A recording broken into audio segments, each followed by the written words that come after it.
में चर्चा हो रही है। मुझे इस बात का दुख है कि सभी सियासी पार्टियों ने इस चर्चा को बहुत ही बिना गंभीरता से लिया है। इसके जो जेनेसिस है, इसकी जो जड़ है, उस पर किसी ने टैग नहीं किया।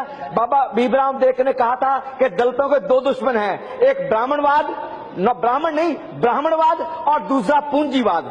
आज ब्राह्मणवाद के भी बहुत सही रूपों में चर्चा हुई है, पूंजीवाद पे बिल्कुल चर्चा नहीं हुई है। नंबर 2, और जो ब्राह्मणवाद भी है वो मैडम जो उसकी जड़ है वो भारत की संस्कृति में पड़ी है, वो मनुवाद में पड़ी है, वो वर्ण व्यवस्था में पड़ी है, वो उस दोहे में पड़ी है जिसमें कहा गया है कि ढोल कुम्हार पूज शूद्र पशु नारी ये सब ताड़न के अधिकारी। कोई नहीं बोला।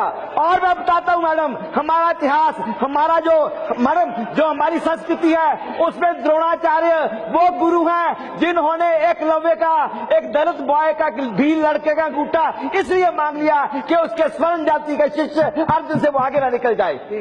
इस बात में किसी ने चर्चा नहीं की कि जो संस्कारों में जो जकड़ा हुआ, हम हिंदुस्तान जकड़ा हुआ है, हम सब जकड़े हुए हैं, उससे हम कैसे छूटेंगे, कैसे निजात पाएंगे, किसी ने चर्चा नहीं की।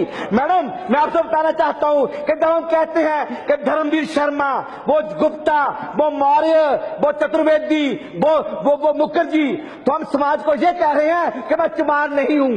Thank you. हम ये कह रहे हैं मैं चमार नहीं हूं। ये हमारी संस्कृति है, ये हमारे अंदर मन तक बसा हुआ है कि जाति व्यवस्था, इसको अगर तोड़ना है तो हमें कठोर कदम उठाने पड़ेंगे, हमें क्रांतिकारी कदम उठाने पड़ेंगे। मेरे लिए एक ही रास्ता है, इस वर्ण व्यवस्था खत्म करने का, जातिवाद खत्म करने का। वो रास्ता है उच्च शिक्षा, उच्च शिक्षा और उच्च शिक्षा, दलितों के लिए उच्च शिक्षा। बहुत बहुत धन्यवाद।